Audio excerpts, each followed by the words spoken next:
Bonjour et bienvenue dans ce nouvel épisode de podcast N'oubliez pas de rêver, le podcast de ceux qui n'ont jamais cessé de rêver. Je suis Lucie, l'animatrice de ce podcast. Ici, ce sont témoignages inspirants et bonne humeur. Aujourd'hui, j'accueille Marie. Bonjour et bienvenue Marie. Hello Lucie. Ravie de t'accueillir. Je te laisse te présenter en donnant ta qualité principale, s'il te plaît. Comme ça au démarrage, alors Ouais. écoute, parfait. Donc, je m'appelle Marie, je suis authentique. Très bien. Ce que j'essaye de faire au quotidien dans mon activité, c'est d'aider les managers à devenir remarquables et remarqués par leur équipe, leur hiérarchie, leurs pairs. C'est ce que je fais au quotidien depuis 3 ans maintenant. Et avant ça, j'ai passé 15 ans dans la société Danone, où j'ai évolué en direction commerciale. Et j'ai passé 10 ans en tant que manager d'équipe.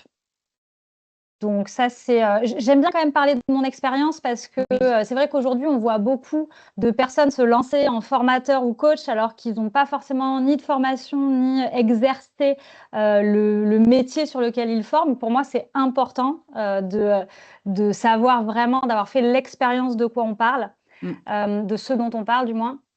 Et du coup, donc j'ai été à la fois, j'ai exercé le métier de manager et je me suis aussi formée à côté auprès d'une belle institution qui est HEC Paris sur le change management et le leadership. Et voilà. Et donc, même chez Danone, j'étais formatrice interne. Donc, c'est vraiment quelque chose qui m'accompagne depuis très longtemps. Et en tant que personne, parce qu'on n'est pas que son métier. Donc, j'ai 41 ans, j'ai 2 enfants et je suis une fille du Sud. Je vis à Marseille. Tu as parlé d'authenticité. J'aimerais juste rebondir et te demander, c'est quoi ta définition à toi de l'authenticité? Alors moi, la définition de l'authenticité, ça va être d'agir au quotidien en fonction au maximum de ce en quoi on croit. Et de pas forcément jouer un rôle, d'être soi-même en fait. Ça ne veut pas dire d'être toujours la même personne, du coup, puisqu'on évolue dans la vie, mais c'est d'être au maximum loyal vis-à-vis de soi. Euh, et, euh, et voilà, d'être en cohérence, si tu veux, avec soi-même. J'entends. Ce que j'essaye de faire. C'est un sacré défi. Pas toujours facile. Est-ce que tu veux bien nous parler un petit peu de ton parcours? Quel Oui. type d'élève tu étais? Oula, quel type d'élève j'étais? J'étais la bonne élève. J'étais la bonne élève. Je cherchais à être à avoir les meilleures notes pour. C'est toujours pareil. À l'époque, c'est comme ça qu'on était valorisé de nos parents. Ouais. Voilà, ma génération, j'ai l'impression quand même dans sa globalité, a été élevée par des parents qui étaient intéressés par les notes en fait. Combien tu as eu? Ah. Et ma mère était du style à dire « Ah, tu as eu 17, mais pourquoi tu n'as pas eu 18 ou 19 ?» Donc, j'étais une bonne élève et j'aimais beaucoup apprendre. Après, ceci dit, il faut quand même se dire que je dois avouer que j'étais cette élève au premier rang, en philo, par exemple. J'étais passionnée de philo au lycée. Et donc, j'étais celle du premier rang qui se retournait pour dire « Chut !» parce que je n'entendais pas. Voilà, j'assume. J'assume ce côté polarde. Et voilà, j'étais une bonne élève. Ouais. Est-ce qu'il y a eu un déclic pour te lancer? Qu'est-ce qui a fait la transition? Pour me lancer dans quoi? À ton compte? Ah, mon compte, alors donc j'ai passé 15 ans chez Danone et c'est vrai que j'ai eu mes 2 enfants. Ouais. Et là, c'est vrai que le rythme était intense puisque j'avais en charge toute une région, donc tout le sud-est de la France. Et au moment où j'attendais mon 2e enfant, j'ai appris que la zone s'élargissait. Donc, j'avais beaucoup de routes, j'avais des couchers en fait toutes les semaines. Et donc, ça voulait dire être absente de la maison 2 soirs par semaine en moyenne. Et donc, c'était trop pour moi. Donc, il y avait ça. Et puis, donc, je commençais un peu à perdre mon enthousiasme. Et donc, des besoins qui évoluaient. Parce que vraiment, la société Danone, pour le coup, c'était une boîte exceptionnelle. J'ai fait que cette entreprise. Je suis sortie d'école. J'étais même pas sortie d'école, que j'étais déjà dans l'entreprise en apprentissage. je me suis éclatée, j'ai adoré cette entreprise sur plein d'aspects, mais à la fin, mes aspirations personnelles n'étaient plus en phase avec les attendus du poste. Et donc, je me suis fait coacher parce que je me suis posé la question, qu'est-ce que je vais faire? Et en fait, je me suis fait accompagner un peu comme ce que toi, tu fais avec tes Oui. clients. Et c'est apparu comme une évidence, mais en fait, il faut que tu te lances à ton compte sur le sujet de la formation, sur le sujet de la transmission. Et ça s'est fait quand même assez naturellement suite au coaching. Ok. Et aujourd'hui, qu'est-ce qui fait sens pour toi? Ce qui fait sens pour moi, alors il y a plein de choses qui font sens pour moi. Dans mon quotidien professionnel, c'est l'impact. Ce Mhm. que je cherche, c'est un peu les résidus de mes 15 ans de direction commerciale. J'ai quand même besoin de résultats. Donc, je Ah, cherche à aider les managers qui me font confiance à avoir du résultat, à atteindre au maximum leurs objectifs. Et donc, je me sens satisfaite quand je vois les avancées, même si c'est un petit pas, quand je vois que ça bouge. Et d'un point de vue plus personnel, cette année en particulier, je cherche l'équilibre. Je suis dans une recherche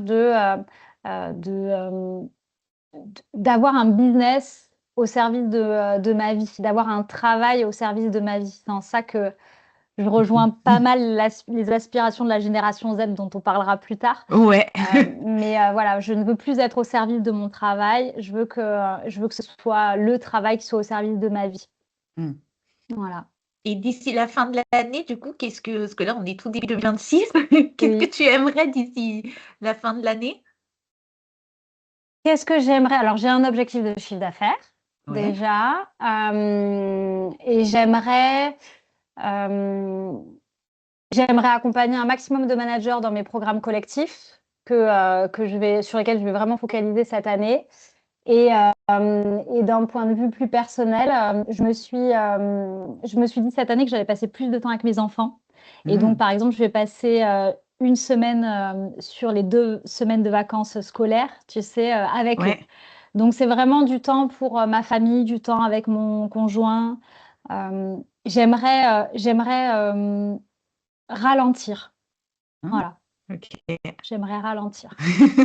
Je suis dans cette Euh, dynamique-là cette année. c'est très bien. Il faut, tu vois, cette notion d'équilibre, etc. C'est aussi, bah, c'est important. Et dans ce que j'entends, il y a aussi cette notion de choix, tu vois, de choisir de passer une semaine Oui, avec tes enfants. Et donc oui. voilà. Exactement. Ah bah ça, c'est vraiment le socle de tous mes accompagnements, par exemple. C'est vraiment, euh, c'est d'arrêter de subir ce qu'on vit. Mm. C'est vraiment de choisir. Ça ne veut pas dire que tout sera rose, mais on choisit ses difficultés, quoi. Tu vois? Ça peut être de se dire, je pense par exemple aux personnes que tu vas accompagner, bon, bah, là en ce moment le travail que je fais, il me plaît pas trop. OK, bon, bah, mais pour autant j'en ai besoin parce que, financièrement, pour l'instant j'ai besoin de ça. Eh Oui. bien, j'arrête de subir ce truc-là. Je choisis pendant un certain temps, bah, de continuer de faire ce job-là pour avoir une rentrée d'argent, Mm. tout en travaillant à côté. Et donc, Un je trouve truc. que tu vois, le changement de mindset de passer de je subis quelque chose à je choisis ce que je vis parce que j'ai une vision un petit peu plus lointaine et plus réjouissante, tu vois. Voilà, je suis dans cet état d'esprit-là depuis toujours. Donc, C'est voilà. génial. Moi, je t'ai invité donc dans ce podcast pour un sujet sur Oui. le management. Et je voudrais que tu commences par une définition de ce que c'est et ce que ce n'est pas. C'est quoi ton regard sur... Alors, le management, c'est pour moi prendre soin de ses équipes pour que ces équipes soient dans les meilleures conditions possibles pour travailler. Ok. Ça, c'est pour moi le management. Mhm. Ce que ça n'est pas, eh ben, ça n'est pas de la gestion. Un manager n'est pas un gestionnaire. Un manager n'est pas censé être dans l'opérationnel. Mm. Donc, c'est vrai que dans la réalité, c'est pas toujours le cas, mais en tout cas, le manager doit se rendre de plus en plus dispensable. Mm. Moins il a besoin d'être présent, plus c'est signe d'efficacité. C'est très contre-intuitif parce que le manager, souvent, il a envie d'être bien vu, il a envie d'avoir du résultat, et donc il se rend surdisponible, surprésent, et donc parfois il va tomber sans forcément le vouloir dans le micromanagement, dans un système qui va empêcher son équipe de grandir, alors que c'est pas du tout son job. Pour moi, un manager, c'est un peu un leader, hein. Enfin, t'es pas obligé d'être manager pour être leader, mais pour moi, un manager doit avoir du leadership, doit développer cette skills-là pour, euh, pour faire d'autres leaders, en fait. Et donc, pour moi, derrière la notion de leadership, il y a la notion de responsabilité. Et pour moi, un manager doit faire grandir son équipe en prenant soin d'elle. Et qu'est-ce que tu dirais sur c'est quoi le vrai rôle du manager? Prendre soin de son équipe. C'est-à-dire, ça va être de s'intéresser à eux, de savoir quels sont leurs leviers de motivation, de créer les meilleures conditions pour qu'ils puissent bosser, d'être là au moment où ils ont besoin où ils ont des difficultés, où ils ont des épines dans le pied, qu'ils n'arrivent pas à avancer.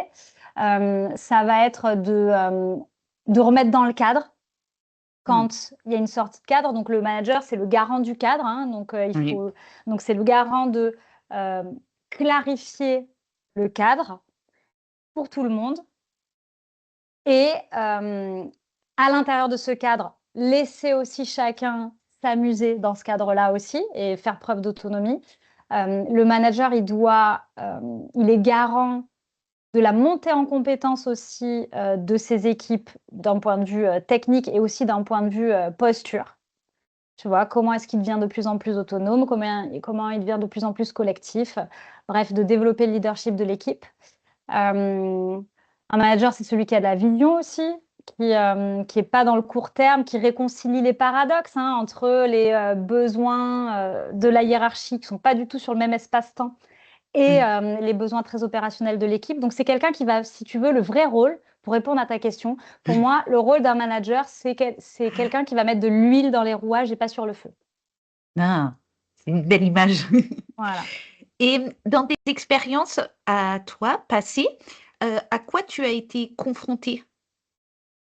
À tout, je crois.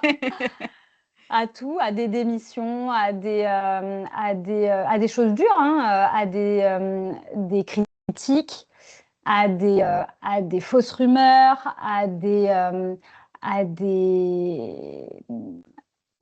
au fait de devoir licencier quelqu'un,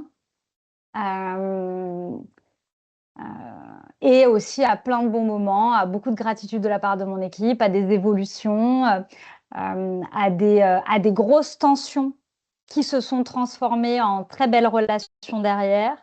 Ok. Je pense que pour moi, un manager qui n'a pas eu de difficultés sur son poste de management, il n'a pas fait l'expérience du job de manager. J'ai souvent tendance à dire, si tu n'as pas pleuré au moins une fois, c'est que tu n'as pas vraiment fait l'expérience du management et de l'altérité, tu vois, vraiment d'être là face à l'autre et tu as l'autre qui te dit, mais en fait, tu m'embarques pas, ça me parle pas ce que tu dis, tu vois, d'être vraiment où je suis pas d'accord, d'être vraiment dans cette tension-là. Ouais, je pense que j'ai été confrontée à tout, à de la tricherie, à du mensonge, vraiment à beaucoup de situations difficiles, ouais. Et c'est comme ça que tu apprends, hein. C'est comme oui, ça que tu oui. apprends le métier. Est-ce que tu dirais, est-ce que j'en parle souvent justement en bilan de compétences, de cette notion d'apprentissage, et tu vois, on est plusieurs types de personnalités sur l'apprentissage. Est-ce que toi, tu dirais que tu as un apprentissage par l'expérience? Est-ce que j'ai un apprentissage? Alors moi, comme j'adore apprendre, j'apprends de plein de manières différentes. On en Ok. discutait juste avant le Ouais. podcast. Je lis énormément. Ok. Je lis beaucoup. Mais pour le coup, oui, c'est ce que je te disais aussi. Quand tu veux former à un sujet, bah, il faut avoir fait l'expérience du sujet. Tu vois, c'est comme si tu avais un formateur en vente, et ça arrive, hein, des formateurs en vente qui n'ont jamais vendu un produit de leur vie. Ben non, tu Ça vois, va parce pas le que faire. il faut se confronter à l'objection, il faut se confronter au désintérêt du client, il faut se confronter au fait qu'il n'ait pas le temps, il faut se confronter au non Mm. tu vois. Et donc, oui, pour moi, quand tu veux apprendre quelque chose, euh, c'est bien de faire l'expérience, donc, parce qu'il y a une notion d'action derrière, et sans action, ça reste de la théorie. Et tu vois, je trouve que sur le sujet du management, c'est particulièrement vrai. Euh, Moi, avant d'être manager, j'avais plein d'idées. Enfin, je me projetais d'une certaine manière. Je me disais, ah, je vais faire Ouais. ci, je vais faire ça va se passer comme ci, comme ça. Et en fait, tu arrives dans le truc et tu récupères un historique, tu Ouais. récupères plein de choses. Et en fait, tu agis d'une certaine manière. C'est pas du tout reçu comme tu imaginais que ça allait être reçu. Euh, et que ce soit par rapport à ton équipe ou par rapport à tes pairs, tu vois, Ouais. les gens réagissent pas de la même manière. Et donc, il faut avoir beaucoup d'humilité pour se dire: «Ah ouais, non, en fait, ça se passe pas du tout comme j'imaginais», et du coup, c'est bien d'avoir effectivement fait cette expérience-là. Ça t'amène de la nuance, en fait. Ouais. En bilan de compétences, parfois, j'ai des personnes qui évoluent vers ce poste de manager et qui se retrouvent un peu, décontenancées. Ouais. Est-ce que pour toi, évoluer vers un poste de manager, ça peut être une opportunité à saisir? Oui, oui, alors, bah, oui, moi, enfin, je trouve que le poste de manager, alors je suis pas objective, hein, c'est mon point de vue, c'est un job, extraordinaire, et c'est un poste dont on va avoir de plus en plus besoin, demain, parce Mmh. que, à l'ère, du tout automatique, le bon manager, ça va être celui qui sait, vraiment créer du vrai lien, tu vois, authentique, profond avec les gens avec lesquels il travaille. Ça veut pas dire qu'ils sont obligés d'être toujours d'accord, tu vois? Mais en Mmh. tout cas, c'est d'avoir, une relation à l'autre, une relation à l'altérité. Et donc pour moi, c'est une vraie opportunité à saisir, et enfin, tout le monde peut être manager. Tout le monde n'a pas forcément envie d'être Ouais, manager, mais tout le monde et peut. ça, c'est OK. Tout le monde peut être manager, mais pas n'importe qui. C'est-à-dire, tu peux pas, en fait, tu as quand même des appétences, tu vois, sur l'écoute, donc si tu as vraiment envie de développer ces skills-là, d'écoute, de remise en question, de motivation, d'inspiration, de vision, et cetera, si tu as envie de le développer, tu peux le développer. Mmh. Et justement, quelles compétences et qualités sont pour toi indispensables ou à développer? Alors, si je devais choisir, la Mmh. qualité numéro un, alors celle qui me vient comme ça, c'est l'autodérision. Ça va un peu avec l'humilité, tu Ouais, vois? je comprends. Quand tu es manager, tu vas te foirer. Tu vas te foirer à un moment, tu vas pas faire l'unanimité, bon. Et donc, c'est, d'en rire un peu. Je pense que ça détendrait quand même pas mal, les choses si on avait un peu moins d'ego et qu'on était un petit peu plus en autodérision, et c'est ce que j'essaye de faire avec mon compte Insta. Je mets beaucoup de Ouais. vidéos, des travers du manager, et c'est OK, en fait, tu vois? D'être, titillé parce que, bah, ton collaborateur, part à 17h.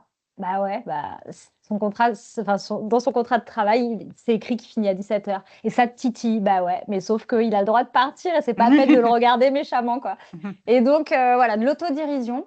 Ensuite, je dirais, parce que derrière autodérision, il y a quand même prise de recul, humilité. Ensuite, je dirais du courage, OK. parce que, sous couvert, d'avoir envie de bien faire, des fois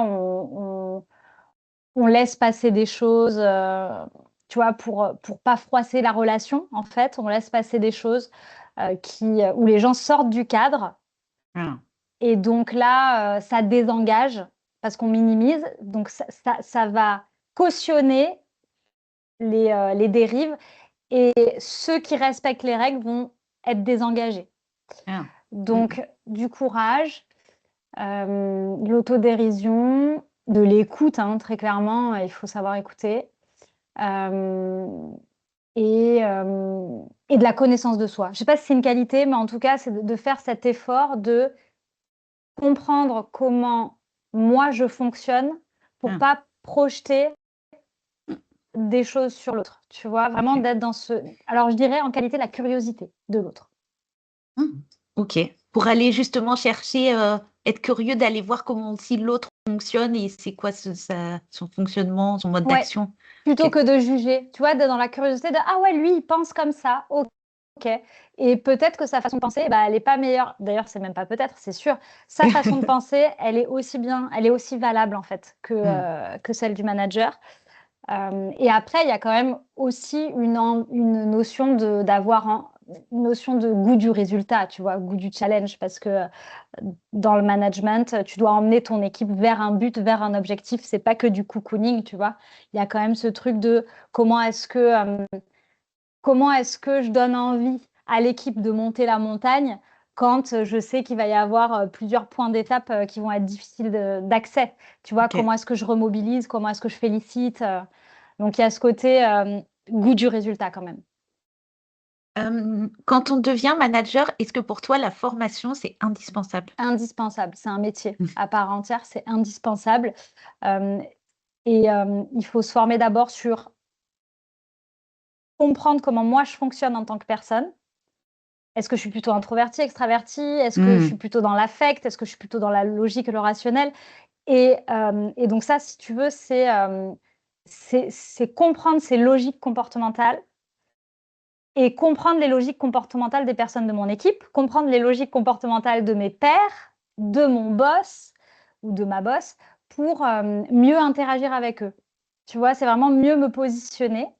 Il y a ça, c'est vraiment la base. Après, tu as tous les outils de management qui sont importants pour, faire un feedback, animer une réunion, remobiliser une équipe, hem et après toute la partie un petit peu plus, on va dire technique sur les entretiens, voilà, tu as des points RH, annuels. Et après, je dirais une skills aussi à développer, c'est l'émotion. C'est comment est-ce que toi tu gères, tes Ah! émotions par rapport à ce OK. qui se passe. Voilà, c'est la maîtrise de soi, quoi. Mmh. Est-ce que tu arriverais à faire un portrait robot du bon manager? Mmh mh. Non, parce qu'il y a autant de managers il y a autant de bons managers que de personnalités. C'est comme dans le leadership, tu vois? Mmh.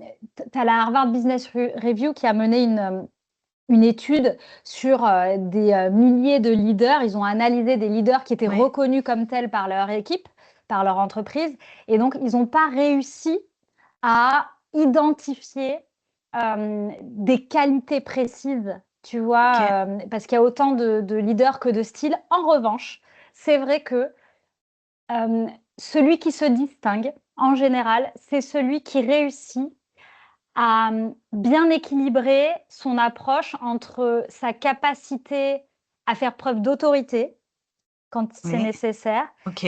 et sa capacité à faire preuve de sympathie quand c'est nécessaire. C'est-à-dire, il y a des situations où, ça nécessite de, bah, remettre du cadre, de remettre la personne dans le cadre, d'avoir des conversations difficiles et ça, ces sujets-là, ça va te permettre d'être respecté dans ton rôle.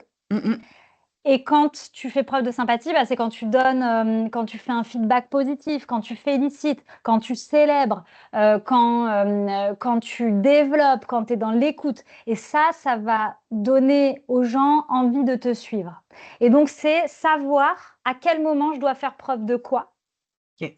parce que quand tu bascules trop du côté de l'autorité, on le voit souvent, ben, les gens, ils ils font ce que tu demandes, mais par peur, parce qu'ils te craignent et Ouais. quand tu bascules trop du côté de la sympathie, les gens, ils te suivent quand ils ont envie et quand ils ont pas envie, bah, flemme, tu vois? Je vois, cette Et notion de balance.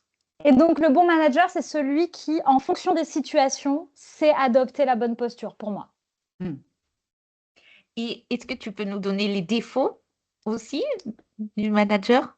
Et ben, c'est le pendant de ça, c'est celui qui va pas savoir bien lire les situations, hem et qui va peut-être faire preuve d'autorité là où il y a pas forcément besoin, qui va peut-être être trop sympa alors qu'il y a besoin de remettre du cadre. Donc c'est quelqu'un qui soit ne sait pas bien lire les situations, soit, qui n'ose pas, donc courage, on revient encore vers le courage, qui Mmh. n'ose pas soit faire preuve d'autorité, soit faire preuve de sympathie ou juste il ne sait pas faire parce qu'il a pas les outils.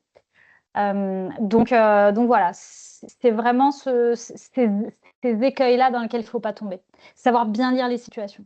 Mm. Tu accompagnes justement des personnes dans l'évolution, dans ce rôle-là. Qu'est-ce que tu observes? C'est quoi les croyances avec lesquelles les personnes arrivent? Alors, j'ai beaucoup de je suis pas bonne. Je suis pas bonne manager, je suis pas bon manager. J'ai beaucoup de gens qui se dévalorisent déjà. D'accord. Et donc pour moi, ça c'est bon signe. Moi, je me dis c'est bon signe, ça veut dire que c'est la personne doute. Ce qui me fait plus peur, c'est quand la personne ne doute pas du tout. C'est-à-dire, bah oui, c'est mon équipe le problème. Oui. Non, c'est quand tu as toute une équipe qui a un problème, c'est que le problème, il n'est pas là où tu penses. Donc j'ai beaucoup de personnes qui doutent d'elles-mêmes. Ensuite, la croyance, c'est pour être un bon manager, je suis un bon manager si je suis aimée de mon équipe. Bah non, l'objectif, c'est pas d'être aimé. Et parfois, tu seras pas aimé. Parfois, il y aura des personnes. Tu vois, moi, je sais que j'ai été la meilleure, une des meilleures managers pour certaines personnes et une des pires pour d'autres personnes. Parce qu'il s'est passé des choses, des situations, et la lecture est très subjective. Oui. Et quoi d'autre comme croyance? Il y a quand même une croyance autour du besoin. En fait, il y en a beaucoup qui pensent que pour être un leader, en fait, que tout le monde ne peut pas être un leader. Et donc, il faut avoir des caractéristiques, tu sais, très liées. Je ne sais pas si tu connais un peu les couleurs, tu vois, rouge, bleu, Oui? jaune, vert. Très rouge.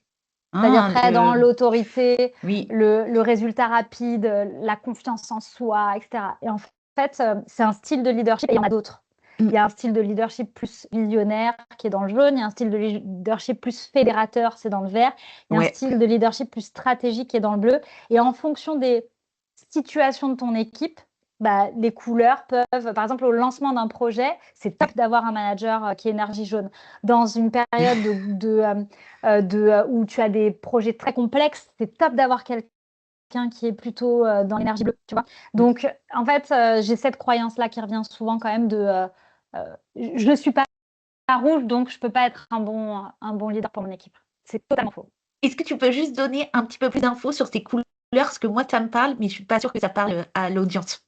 Alors, les couleurs, c'est... moi, tous mes accompagnements débutent avec ça. C'est un modèle d'analyse comportementale qui explique tes préférences comportementales. Donc, l'idée, c'est pas d'enfermer dans des cases, c'est de proposer une grille de lecture. On a tous les 4 couleurs en nous, sauf qu'en fonction des personnes, on a des préférences pour une ou plusieurs couleurs. Et on a des difficultés à avoir accès à certaines couleurs aussi en fonction des personnes. Et c'est plus ou moins marqué en fonction des personnes. Donc le rouge, ça va être quelqu'un qui va être beaucoup dans l'action rapide. Son objectif, ça va être d'avoir du résultat. Et ça va être quelqu'un qui va avoir peur de perdre le contrôle. Donc il va être plutôt dans le côté je fais avancer les choses dans les bons jours. Et je dis les choses de manière directe. Et dans les mauvais jours, je peux apparaître comme autoritaire, impatient et assez dur.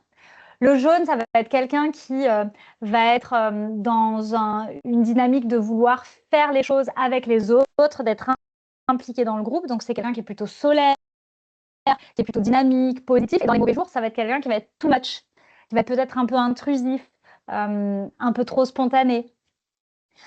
Quelqu'un qui est plutôt énergie verte, ça va être quelqu'un dont le but va être d'avoir de l'harmonie. Donc, c'est quelqu'un qui va être très axé sur la profondeur des relations, très à l'écoute, empathique. Et dans les mauvais jours, il va plutôt être perçu comme étant mou, un peu, tu Oui, en vois, retrait. en retrait et un peu dépendant. C'est pas quelqu'un qui va prendre des décisions. Et quelqu'un qui est plutôt dans l'énergie bleue, c'est quelqu'un qui va vouloir faire les choses correctement selon des process.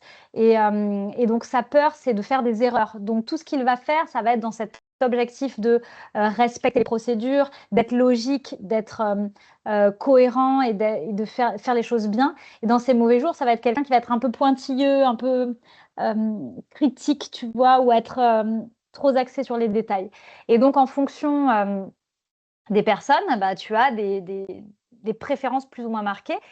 Tous les profils sont cool. Il n'y a aucun profil qui est meilleur qu'un autre. Le tout, c'est de comprendre ce truc fondamental qui est de on a tendance spontanément à communiquer avec l'autre, comme on a envie qu'on nous parle. Exemple, tu vas voir quelqu'un qui est énergie verte dans l'harmonie, s'il a quelque chose à te dire qui peut être difficile à entendre, la personne va prendre plein de détours pour te dire les choses. Ça va être OK avec quelqu'un qui est énergie verte, donc parce que c'est son mode de communication, mais quelqu'un qui est énergie rouge, qui aime parler directement, si tu commences à prendre des détours comme ça, la personne rouge en face va se dire: «Non mais attends, mais elle va me la faire à l'envers. Elle est en train de me la faire à l'envers». Tu vois? C'est une différence de perception. Donc c'est de communiquer avec l'autre comme l'autre a envie qu'on lui parle et pas comme toi t'aimerais qu'on te parle. Et ça fait toute la différence.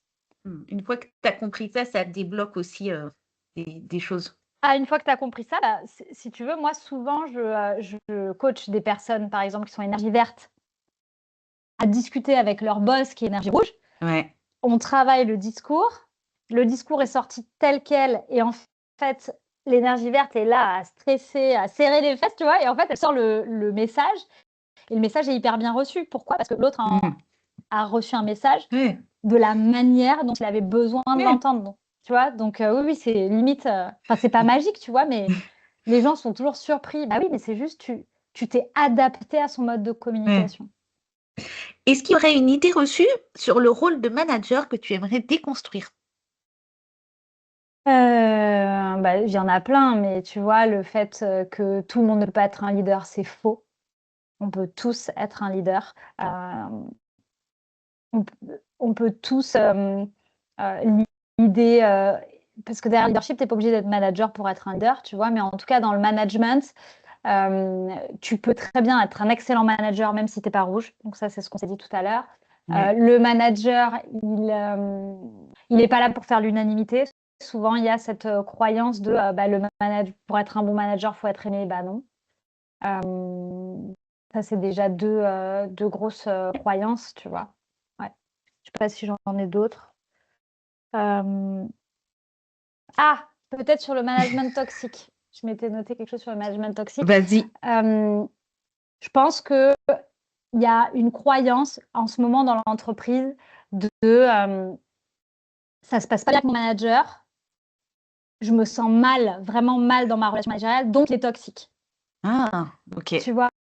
Et donc, moi, je suis convaincue que la grande majorité des managers se lèvent pas un matin en disant: «Tiens, comment je vais pouvoir bien emmerder mon équipe, aujourd'hui?» Tu vois? Les managers sont pas comme ça. Par contre, tu as des managers qui sont pas formés ou qui font preuve de maladresse, tu vois? Ouais. Et donc, c'est pas forcément toxique. C'est pas parce que ta relation managériale est mauvaise, elle peut être vraiment très dysfonctionnelle et tu peux être très mal par rapport à ça, mais ça veut pas forcément dire que le manager est toxique. Tu vois, il y a des raccourcis qui se font un peu trop vite. Ah, d'accord. Justement, c'était un thème que je voulais aborder avec toi. Le management toxique, elle est où justement la barrière entre cette notion de maladresse, incompréhension et le côté toxique? Alors, c'est assez difficile, alors je vais te donner moi ma vision des choses. Oui. Mais après je suis pas experte de ce sujet-là, tu vois? Mais tous les sentiments, toutes les émotions sont légitimes, tu vois? Donc si tu te sens pas bien dans ton management, hem, c'est, c'est OK, tu vois, je remets pas du tout en question ça. Je pense que alors déjà, il y a un curseur, c'est-à-dire que, tu peux avoir un management très exigeant, mais qui est pas forcément toxique, mais tu as une gradation, c'est-à-dire, il y a une gradation dans la toxicité. Un management vraiment toxique, ça va être, si je dois donner des situations un peu, type, ça va être quelqu'un qui, de manière répétée, va faire des blagues, sous couvert de l'humour, va te lancer des pics, tu vois, de manière répétée. Ça va être quelqu'un qui va être tout le temps dans le flou, qui va souffler le chaud et le froid. Ça va être quelqu'un qui peut t'appeler, par exemple, 15 fois dans la journée, tu vois? Et c'est quelqu'un qui va te dire des choses. En fait, c'est souvent des personnes qui, en one to one, a une certaine façon d'être et devant les autres est peut-être un peu moins, tu vois, frontal. Il va pas laisser d'écrit, tu vois? Et donc le manager vraiment toxique, c'est celui qui n'entend pas le sujet quand tu le poses. Donc ça, tu vois, quand tu vas voir ton manager et que tu lui dis, écoute, enfin, voilà, tu poses le sujet avec une technique particulière. Moi, j'utilise beaucoup la communication non violente. Si la personne en face ne se remet pas en question et ne fait pas un bout de chemin vers toi, tu vois, là, ça sent pas très bon, quoi. Ok. On dit qu'on quitte pas une entreprise, mais un manager. Tu en penses quoi, toi? Eh ben, les statistiques disent que c'est vrai à 50% du temps. Il paraît que tu as un manager, enfin, tu as une personne sur deux qui quitte son entreprise du fait du management. Et c'est vrai que moi, je vois beaucoup de personnes qui se posent la question de partir parce qu'avec leur manager, ça ne fonctionne pas. Donc, il y a un vrai sujet et une vraie responsabilité managériale, c'est sûr. Il ne faut pas minimiser l'impact du management sur le bien-être des salariés. Après, tu vois, quand on regarde les statistiques, aujourd'hui, tu as 84% des personnes, des salariés français qui se disent satisfaits globalement de leur management aujourd'hui. Ok. Donc, C'est plutôt pas mal. c'est plutôt pas mal. Tu peux avoir des divergences de points de vue, tu peux avoir d'autres envies aussi indépendamment du management. Tu vois, moi, par exemple, ça a été mon cas. Je suis partie de Oui. mon entreprise parce que j'avais d'autres envies, d'autres aspirations. Donc voilà, je suis un peu nuancée quand même sur ce sujet-là, mais sans minimiser l'impact du management sur Mais son équipe. c'est hyper intéressant, je trouve que c'est très riche. J'accompagne aussi des salariés qui parfois aimeraient améliorer leur relation avec le manager. Tu l'as un tout petit peu là évoqué avec ce système de communication non violente, mais tu vois de quelle manière faire pour se faire entendre et exprimer aussi ses besoins, ses attentes.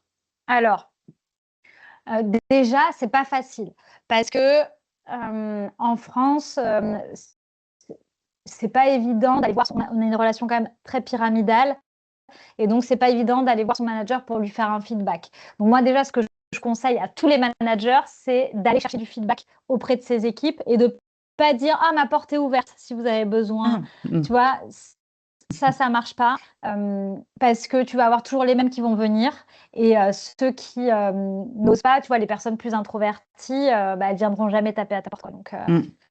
Donc c'est pas évident de passer les messages quand déjà à la base le manager ne nous a pas entre guillemets autorisé à le faire. Mais donc moi ce que je conseille, c'est idéalement d'attendre des moments qui sont dédiés à ça, tu vois, sur les entretiens annuels, sur les points one-to-one, quand il y a des points qui sont proposés. Et ensuite, les couleurs, pour moi, c'est quand même quelque chose qui est fondamental, c'est d'avoir cette approche comportementale qui soit en phase avec avec le style de votre manager. Donc de dire les choses par exemple, si vous avez un manager qui est très dans le côté informel, qui est très solaire, dynamique, bavard, eh bien là, vous avez des indicateurs que c'est quelqu'un qui est énergie jaune. Si vous avez un message à lui faire passer, invitez-le à boire un café. Tiens, si on allait prendre un café. Et là, hop, dans un cadre informel, vous allez pouvoir faire passer quelques messages, par exemple.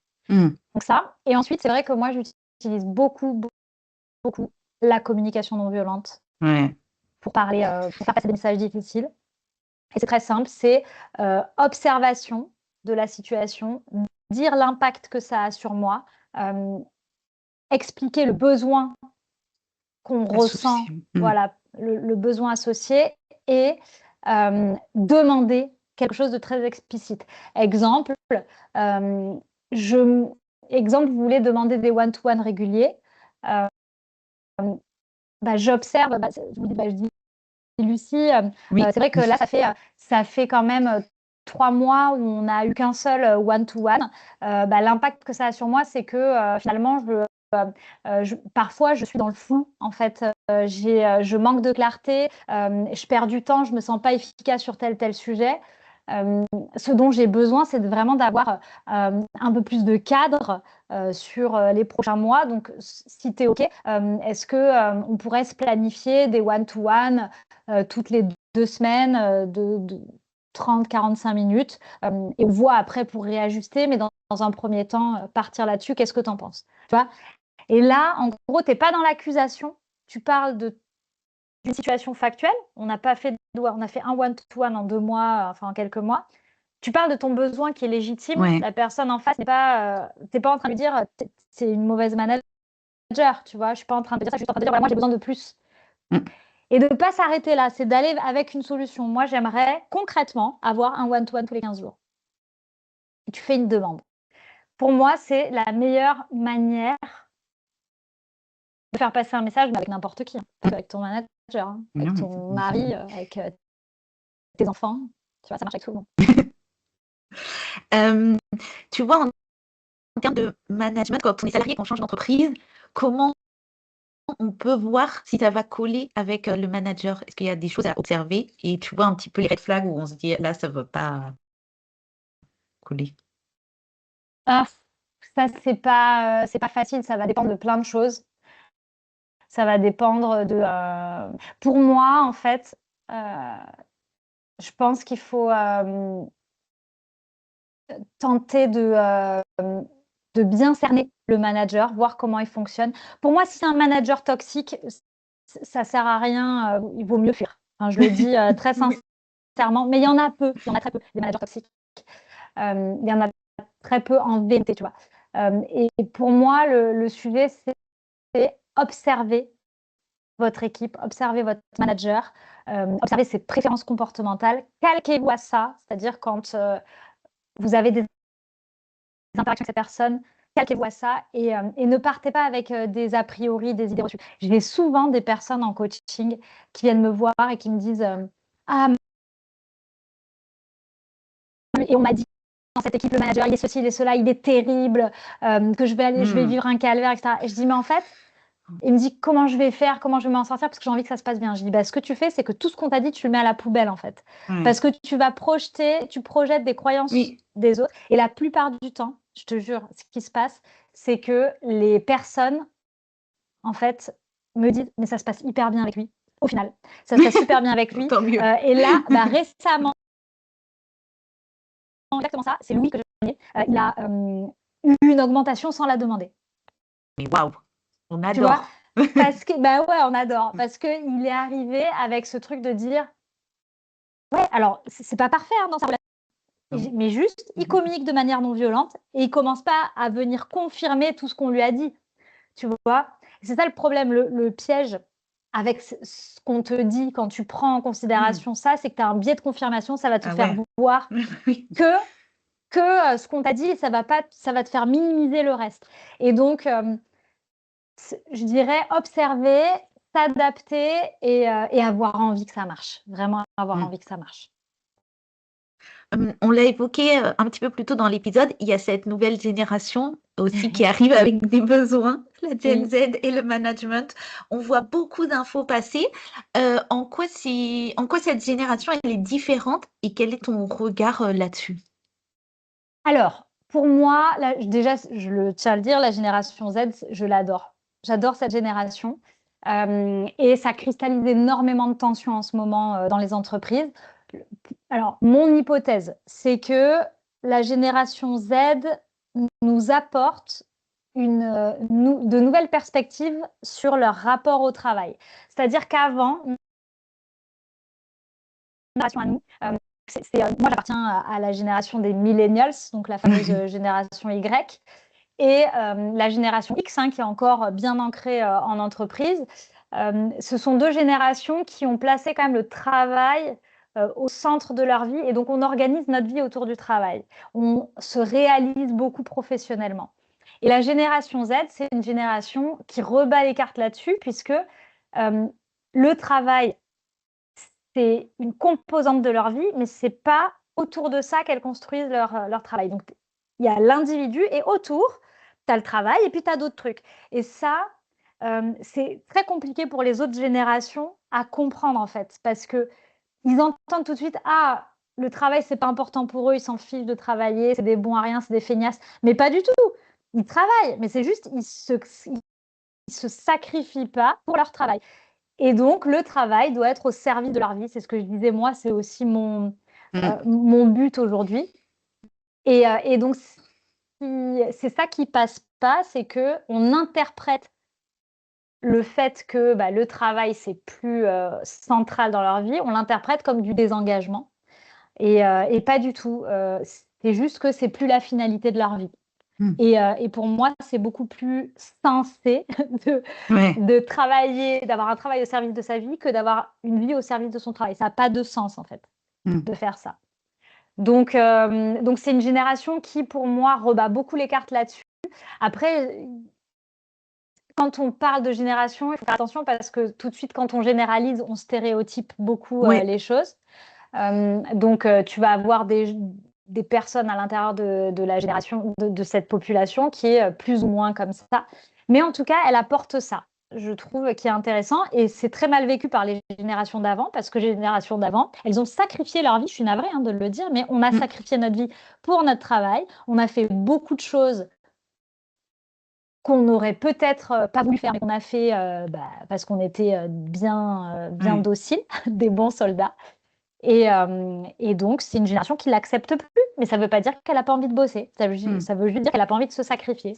Ça me paraît entendable. Oui, oui, c'est très important la nuance, je trouve, que tu apportes. Oui, et puis c'est pas, en fait, la réussite pour eux, c'est pas uniquement professionnel. Tu vois, ils sont pas en recherche d'évolution professionnelle à tout prix. D'ailleurs, j'en discute beaucoup avec avec mon mentor qui est PDG dans un grand groupe, et c'est vrai que il me dit que c'est un sujet de discussion auprès d'autres PDG, parce que c'est des personnes qui ont l'impression, enfin, ils ont l'impression que cette génération manque d'ambition. Moi, j'explique, oui, peut-être que elle manque d'ambition professionnelle dans le sens dans lequel nous, on mettait l'ambition professionnelle avant, mais c'est pas une génération qui manque d'ambition. C'est pas parce que tu n'as pas envie de gravir les échelons que tu es quelqu'un qui manque d'ambition dans ta vie au global. Tu vois, donc ça, en termes de perspective, ils ont une autre approche du travail, quoi, qui est rafraîchissante. Tu as évoqué là dans ta réponse la notion de réussite et c'est le thème du podcast pour cette année, de redéfinir la réussite. Et je voulais savoir, c'est quoi ta définition à toi de la réussite? Eh bien, là, en ce moment, la définition ma définition de la réussite, ça sera déjà de ne pas avoir à compter. Tu vois, il y a quand même une logique financière, on va s'en parler, il faut se le dire. Donc, c'est de ne pas avoir à compter quand j'ai envie. Alors, je n'ai pas des envies qui sont comment dire, lunaire, tu vois, mais ne pas avoir à compter quand je fais mes courses, ne pas avoir à compter quand j'ai envie de faire plaisir à mes enfants. Voilà. Ça, c'est déjà pour moi, si je me dis, bon, là, pour moi, j'ai réussi. Et après, c'est d'avoir des relations, c'est pas après d'ailleurs, c'est en même temps, d'avoir des relations de qualité avec moi, avec mes enfants, avec les gens que j'aime, et de pouvoir les gâter quand j'ai envie de les gâter. Voilà. Et il y a aussi une notion de temps. Je trouve que quand on a le luxe de pouvoir faire traîner un peu le temps, tu vois, de prendre le temps de faire les choses, c'est un luxe. Donc, c'est ça la réussite aussi pour moi. Est-ce que tu as des rêves et des projets pour la suite? Des rêves, est-ce que j'ai des rêves? Euh, bah, j'ai des rêves, oui, j'ai des rêves professionnels, j'ai des rêves perso, mais c'est très accessible, tu vois? C'est passer des moments de qualité, c'est que mes enfants soient heureux, d'être une bonne mère, tu vois? Enfin, c'est de pas leur transmettre mes traumas. Mais là, j'ai un rêve qui se réalise. En fait, je réalise que je réalise beaucoup mes rêves. Tu vois? Ça, c'est cool. Top. Et là, par exemple, je vais entamer une psychanalyse. C'est vraiment quelque chose qui m'appelle depuis un certain temps, et je le fais cette année, tu vois? Donc, c'est un rêve que je réalise cette année, et voilà. Et mes projets, je vais centrer toute mon année autour de mes programmes collectifs.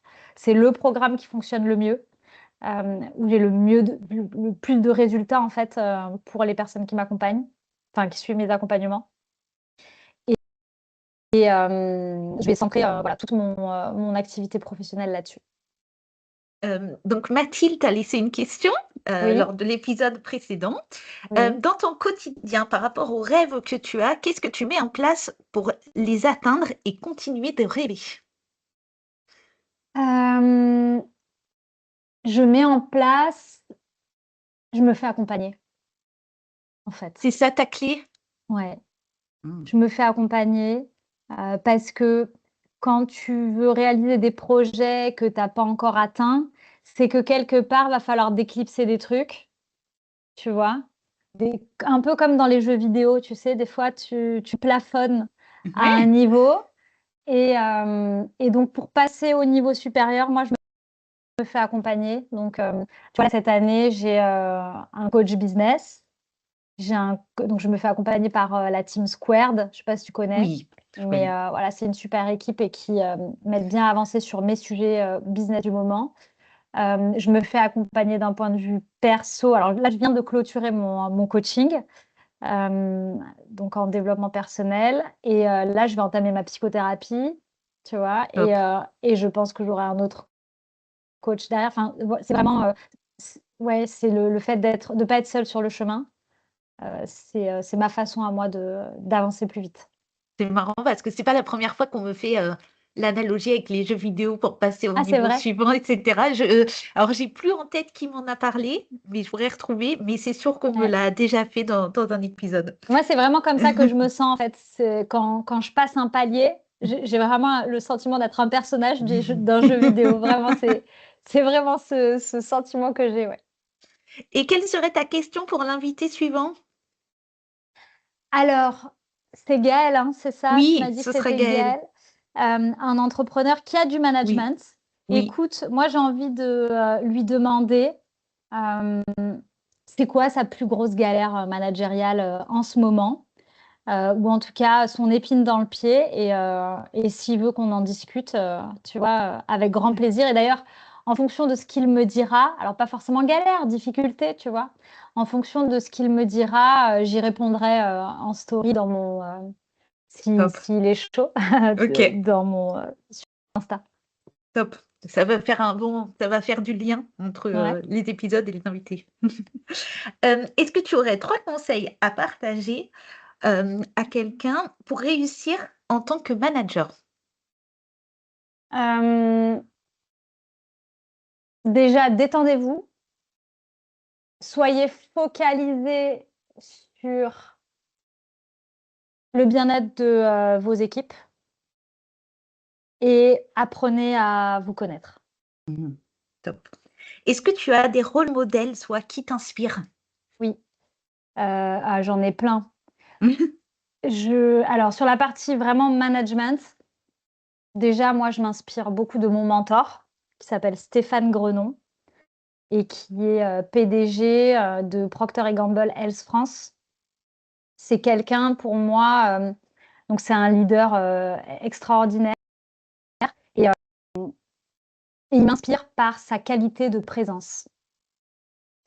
C'est-à-dire que, il gère, il a un agenda, voilà, parfois il a 3 réunions en même temps, tu vois? Donc, bon, heu et malgré tout, à chaque interaction avec lui, j'ai l'impression que,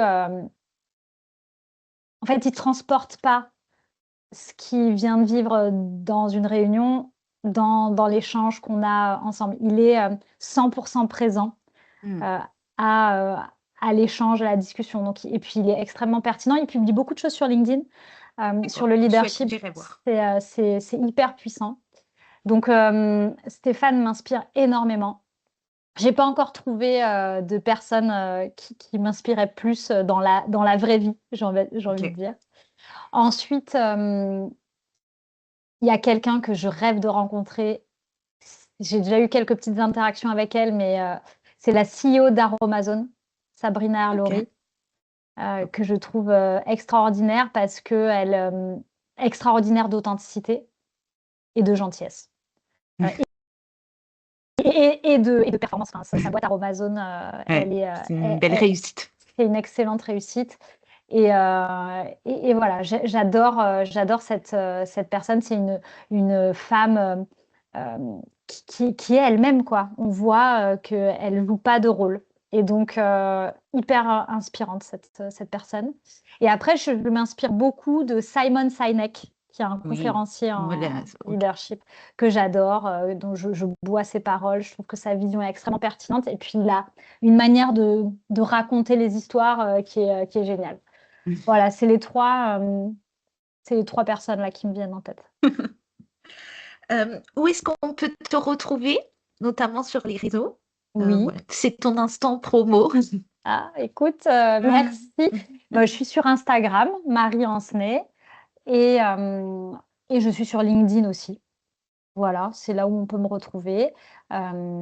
Et après, si vous êtes chaud pour faire évoluer votre management, ceux qui nous écoutent là, bah, n'hésitez pas à me contacter pour qu'on voit. J'ai la chance d'être certifiée CPF, donc ça facilite beaucoup les choses aussi Oui, d'un point de vue financier. ouais. Voilà, madame. Alors, je demande aussi souvent à l'invité un mot pour que les auditeurs le mettent en commentaire pour ceux qui auront écouté jusqu'au bout. Mais tu as le droit de Waouh! choisir le mot. J'ai le droit de choisir le mot, alors ce sera amour. Ah, bah, c'est génial. J'en ai. C'est trop bien, ça change. J'adore. Super. En plus, voilà, là, on enregistre, on est en février, donc c'est le mois quand même de l'amour. Exactement. Marie, ça va être l'heure de notre conclusion. Donc, c'est toi qui vas conclure. C'est le dernier message que tu as à transmettre. Et la seule consigne, c'est de terminer par le titre du podcast. N'oubliez pas de rêver. Je t'écoute. Écoute, mon dernier mot, il sera pour toi, Lucie. Un Oh, grand merci eh ben, merci à toi, avec plaisir. un grand merci, un grand bravo de créer ces espaces de discussion qui sont très enrichissants. Bravo pour ton enthousiasme, pour l'énergie que tu mets à organiser ce genre de rencontres et, et aussi ta capacité à mettre, je pense, les bonnes personnes dans les bonnes oreilles. Donc, Oui. un grand merci à toi et aux auditeurs. N'oubliez pas de rêver. Top. Merci beaucoup, Marie. Merci à toi.